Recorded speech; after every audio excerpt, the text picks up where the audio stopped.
Live Watermelon Fridays. It'll be the best tasting watermelon he's ever had. Joining us right now, I would assume he enjoys watermelon too. Who doesn't enjoy a good fresh piece of watermelon as long as it's seedless? Yeah. Sam Amick of The Athletic. Good morning, Sam. Good morning, gentlemen. Yes, a watermelon advocate.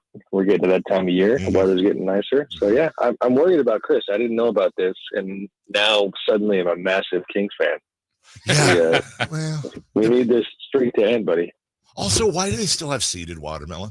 Yeah. Who goes, you know what? Or grapes. Yeah, right. No. Why does that even exist? You have the technology. Like, you know what I'd like? I'd like a grape with a seed in it so I can spit it out. Or, oh, hey, I'd like to take a bite of some watermelon and have 4 of those big old black seeds in there. Yeah, that's awesome. That's like a true bougie man who doesn't have to worry about cost. What are they paying you over there? Are they more? It's more expensive. It is? Yeah. Is it really? I honestly didn't know that. I've never noticed that. Does someone take the seeds out one by one? Little tweezers. You have to pay for that work. Yeah. Well, I assume somebody watch this. Hey, Jason, watch this segue. I'm gonna try this. I'm ready. I assume somebody who can afford seedless watermelon and grapes is a guy like Wes Wilcox with a nice, big, shiny contract with the Utah Utes. Sam, we're always into political intrigue, and I look. I don't want to assume, but I'm guessing maybe you haven't been able to dive into this fully since it just happened, but. Are you leaning towards, hey, great opportunity for Wes and he took it and fantastic, or this might be the beginning of some ship jumping, if you will? Yeah, not total clarity yet. Certainly did have a few conversations about that since the news. What I don't have, I guess most importantly clarity on is, the hypothetical of what Wes's future would have been here if he didn't jump ship.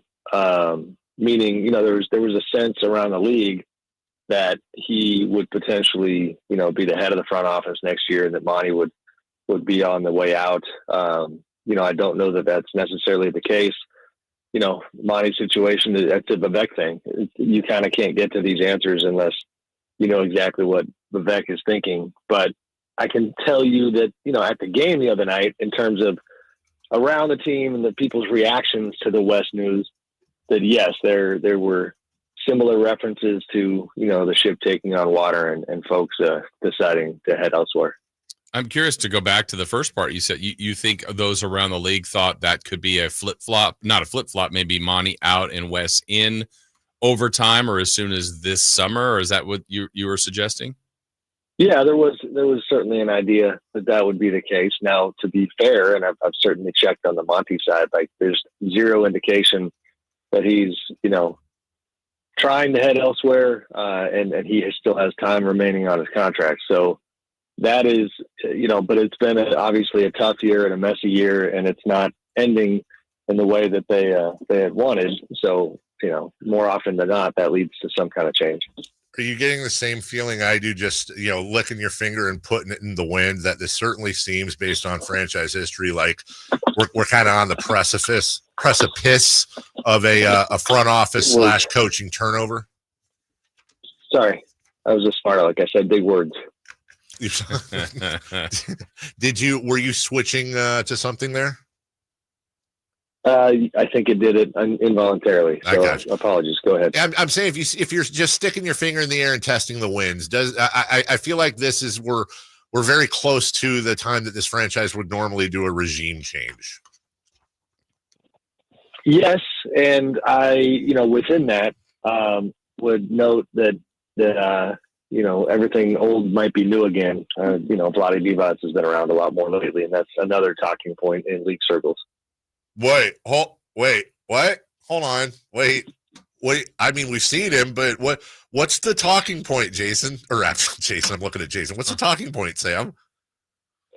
Again, we've talked about how a lot of his stuff is pretty transparent, where you got the power seats at games and you figure out who he's hanging out with and who he's listening to. And, one night it's Alvin Gentry and the other it's Angeli, and, the next it's Vlade. And, all I can tell you is that with Wes having headed out, and, you guys know some of the machinations that happen within a team where there's got to be communication, right? So, for one, people seem to forget that Vlade still has a formal title with the team, and I can always forget what it is. It's like, head of franchise operations or something. But in my head, it's always been, I think I recorded it first as like ambassador type, kind of, in the community with the fans, that type of thing.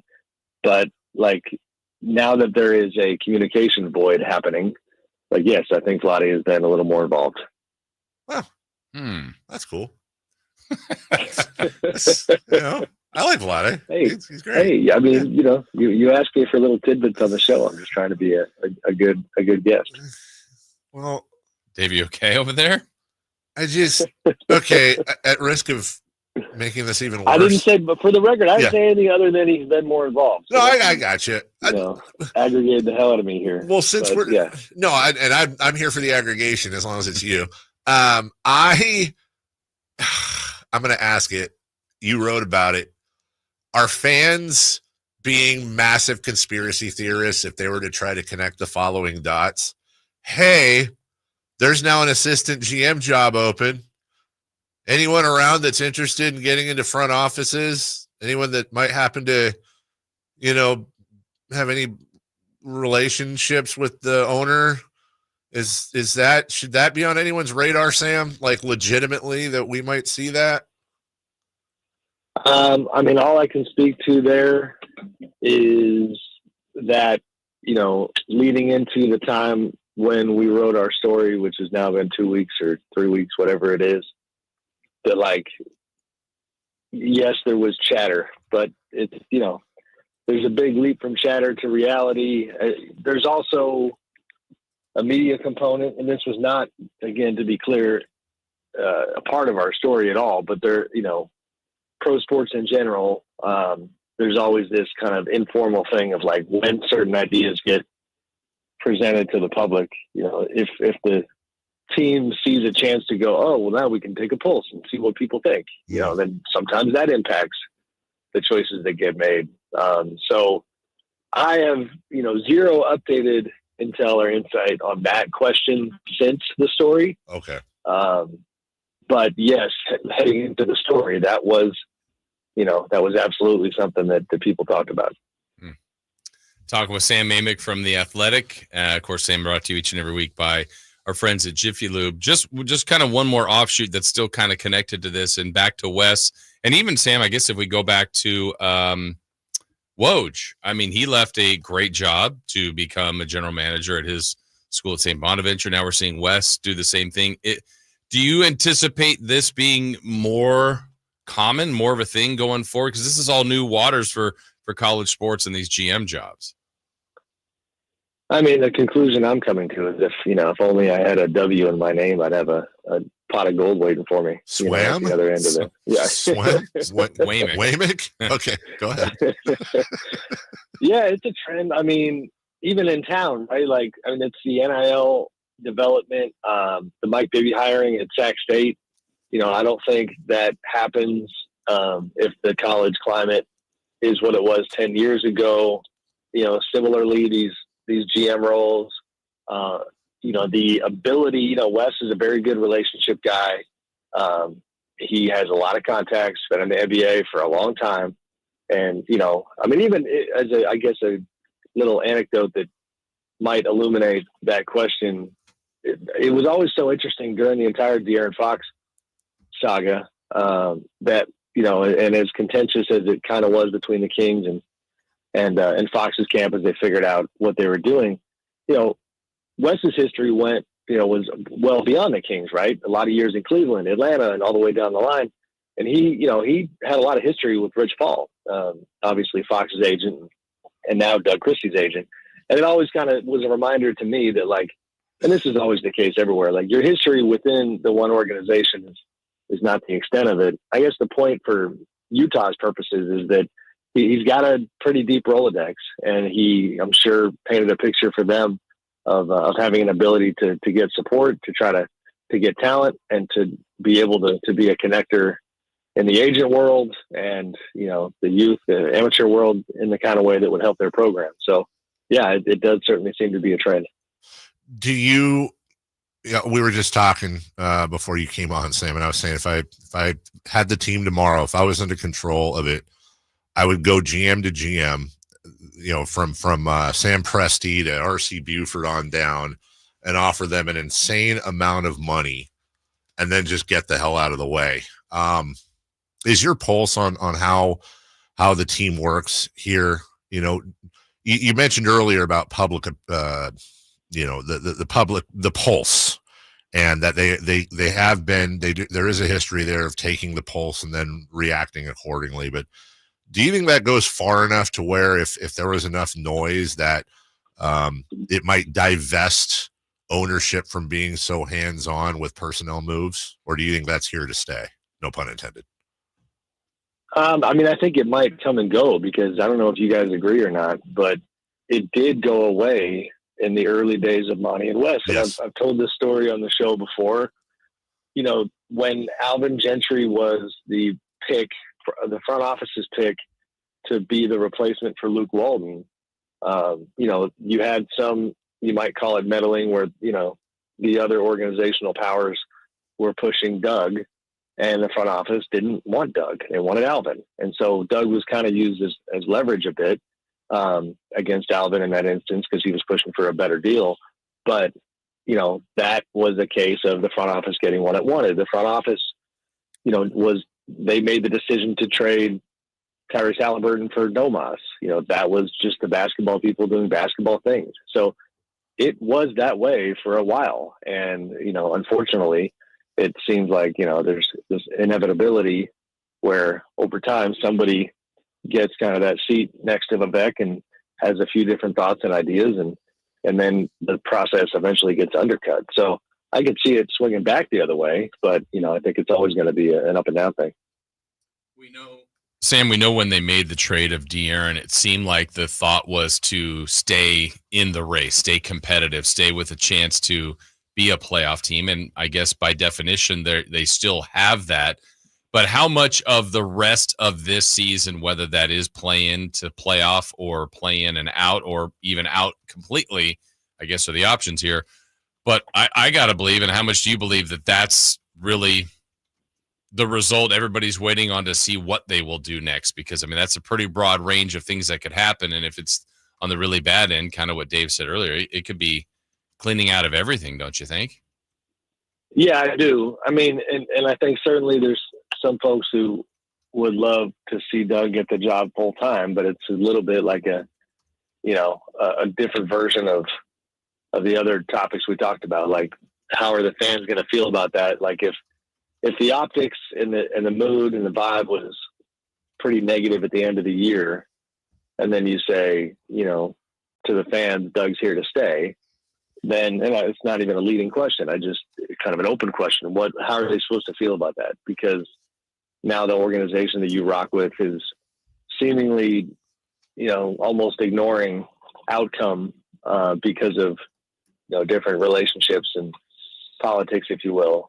If the results don't back up the choice, there's a reason that when they played so well in the early days with Doug, that there was a lot of noise about how he was hoping they would take the interim tag off and make it formal and more long-term at that time, because the results were good. So they've got a lot to unpack. And, again, we've said it on the show before, but Wes leaving is, put it this way, assistant GMs do not leave, statements publicly. That just doesn't happen. Right. And Wes not only put a statement out, it was a long statement that had a lot of references to a lot of Kings people. Really almost word for word, the same power brokers that we chronicled in our story, short of Anjali. And that's just not normal. And the point is that, regardless of what you thought of how the team was running, Wes was running a lot of the team. And I'm talking about, player communication and agent communication and trade calls and digging up opportunities, and honestly, in this environment, given what he was up against, I think he's good at his job. And I think he did as good a job as he could do in that ecosystem. And all the way until the end, you could tell even from the statement, he's a smart enough guy to just say, yep, take the high road and thank the people I need to thank and and get out of Dodge. Well, let's pick at that for a second. Why is the assistant GM doing all of that, as opposed to the GM? And I know you're not saying Monty's not doing anything and been pushed aside, and I don't want to insinuate that, but it does seem like for lack of a better term, an unusual balance of power and execution of duties. I mean, for one, I would argue that when they put this front office together, I almost think they should have given Wes a different title, because assistant GM is like, that's a clear, I mean, the nature of that word is like, this guy's number 2, right? But the truth is, you guys remember, like, Wes was a leading candidate for the GM job that went to Monty. So they constructed this thing as a bit of a 1-2 punch, where they kind of just wanted to have their cake and eat it too. They liked both these guys. And so they picked Monty, and then they, and I don't know all of the details, but I certainly think that, if you had a power rankings of assistant GM salaries, that, that whatever that number was, it got, elevated to compel Wes to take a job that otherwise he wasn't looking to take, because he was trying to be a GM. The point is that in good times, that partnership, I thought landed fine. You know what I mean? Like, Monty's personality and nature is such that, he's going to be a guy who studies the hell out of the basketball and tries to find the answers to the mysteries that a team in an analytical way with, obviously a deep Houston Rocket background, and who in his previous life was a conduit between the analytics staff and the coaching staff in Houston, where he had an ability to, talk to basketball people about a different way of thinking and to try to help the on-court product.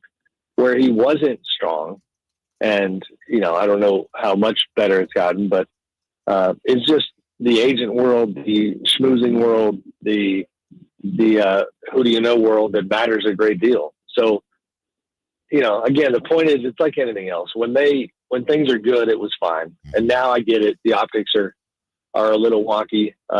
We wrote about how Monty hadn't been real visible lately. Suddenly I've noticed he is more visible. He's been out there talking to people before games. And to me, that was the product of the way the search went in the first place. They liked Wes a lot, and they decided to kind of bolster what they had by adding him. Sam, as far as the team on the court, you're going to talk about the impact that this could have on them. I mean, Dave and I were just talking about this, how just wild of a season it's been. I mean, everything that's happened, even just throwing this in now with Wes, with Luke Laux, with Mike Brown, with De'Aaron Fox, Doug Christie's the head coach, the amount of trades. It's been a bizarre year, and here we are in the final 10, and I still don't know that I've got a real great feel on the team, because, we've seen some games where you go, hey, that team's actually pretty darn good tonight. And then other times you're like, yeah, it just looks like about a fringe playoff team, if anything. Do you have a read this late in the season on what these guys are? I mean, I do, but I swear we kind of joke about this every week, like, cause Dave, you've highlighted the fact that the fan base is almost for the first time ever wanting to, in our memory, like, not wanting to hear all the not fun stuff. And so here I am coming at, Mr. Negative Nancy again, like, basketball wise, like, I don't see much of a future with this group.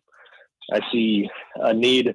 I think they become one of those teams that needs to pull the Band-Aid off and realize that it's time to pivot again. And honestly, I think that probably goes all the way down to Domas, where, at his age, you're going to, like, unless you find a way to win again soon, that pressure cooker is just going to get worse probably quickly. LaVine and DeRozan are, those are not, young players of a core like a Keegan Murray. I think they need to strip it down a bit and figure out what a long-term plan looks like. But I doubt they do it. The nature of the LaVine trade, it seems, was Vivek wanted to compete and really prioritizing a player like that over, really pushing San Antonio to give you, one of their young players or picks and go that route. And it's just not, we're seeing, it's not dynamic. It's not, at best it's kind of a 500 product, and that's not the goal. Why isn't it as simple as, like, look, these guys aren't stupid. You look at that, and I know that they've coveted Levine, and my instinct tells me that Levine trade was helped by the aboves, if you will. This team's coveted Levine for a long time. For sure. But like, this is a fantasy basketball team. It's not a real NBA team. It's a bunch of individually good to great players that don't fit. And I'll go back, kind of tie this into our GM conversation. By the way, Sam, I disagree. I think this team has a bright future, and I wish you weren't so negative. Why? I'm looking at the Kings list of GMs. If Monty were to go, and a big part of me hopes he doesn't, but I get it. It'd be kind of a great idea would be for the first time in this regime's history to hire a GM that wasn't a rookie. D'Alessandro, Divac, McNair. And I feel like that's just not a coincidence either, Sam, that you're bringing in these young GMs happy to have the job, but also young GMs that, maybe can be leaned on a little bit. And I felt like we lost Sam a while back. We did. Yeah. And we were there anyway. Oh, is he on StreamYard? Okay. Let's bring him on StreamYard. I know he plan. You got me? Yeah, there you go. Well, I was wondering why I didn't hear a giggle when I said I think this franchise has a bright future. Stop being so negative. Yeah. I had a feeling there. Were you able to hear my rambling there? No, we're good. Okay. Give me the breakdown of, you said D'Alessandro, Monty, who else did you highlight? D'Alessandro, Vlade, Monty. Joe Dumars was technically there for like 2 weeks in the transition, but it's those three for three with rookie GMs.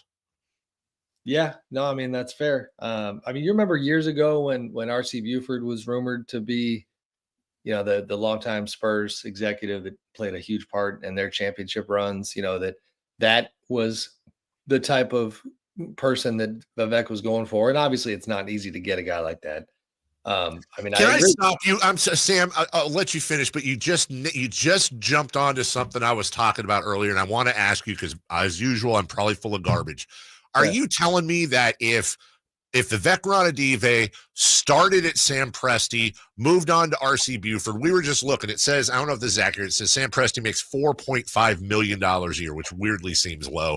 Buford makes 10 to 12. I don't know if that's right, but let's say they both make, say that again. I do not think that's correct. I don't know the exact number. The Thunder are famously secretive about their money. So what if Vivek he started with Presti, went to Buford, and he had a 4-year, $100 million contract offer for one of those GMs? He's eventually going to grab one of those huge names, I would think. This past couple months has lessened the odds because the reputational capital has taken a hit. So that's point number one. Sam Hinkie's another one that, as you guys know, Monty is a little bit of the kind of the product of Vivek was very focused on Sam Hinkie. And then when he couldn't get Sam, I don't think it's a coincidence that the guy that he hired worked with Sam for a very long time in Houston. So I don't think, I know money talks, but it's going to be really, really, really hard to get somebody like that, especially here's a comparison, in Philly. There's a lot of speculation about what's going to happen with the Sixers. Daryl Morey might be in trouble. And I was talking to somebody the other day about, Bob Myers interviewed there years ago before Daryl took the job. And so the question was, if you look at the Sixers situation and forget about their dysfunction, because every organization has some, but you have Embiid on a long-term deal, Paul George on a long-term deal. That is not the stuff of that gets executives excited. It's a tough situation to go into. So the question was, how much money do you have to throw at Bob Myers to get him to do the job? I can't speak to that because these guys already make a lot of cash and they want to succeed. So, if somebody looks at the Kings roster and says, I think I can dig out while making a bunch of money at the same time, then maybe, but like you said, last few years, for quite a while, the trend has been a lot more of inexperienced executives getting a crack at it. That same Amick joining us, not sponsored by Great Clips. If you're on video, he does write for The Athletic. It's a Great Clips haircut. I just didn't brush my hair today. Sorry. No, and I appreciate that. Look, man, you're a working man. You got kids. You're doing your thing. We've all been there before, brother. We'll forgive you for that. We appreciate that. We'll read your stuff. We'll listen to. Well, I'll especially be looking at the YouTube comments coming your way as usual, and we'll see you next week. Why does YouTube hate me, man? YouTube hates me too. Reddit and YouTube hate us both, brother. We can be on an island together. We'll meet every Friday. We got jackets with patches, okay? I know we got to run. I'm jamming in a shameless plug. Dave, you didn't even bring up my Giannis interview with one of the greatest quotes of my career, where he compared winning to intimacy. So that's how I'm going to leave this lovely conversation. I wanted you to be able to bring that up. It's an amazing interview, and you need to check it out at The Athletic. Just search one of the best interviews, honestly, I've ever read between a journalist. Okay, you're trolling now. Really, just get there, read it. See you next week, dude. Yes. That's same Amick. We went too far. I was just towing the line. When we come back, what a sports day ahead of us, Jason Ross.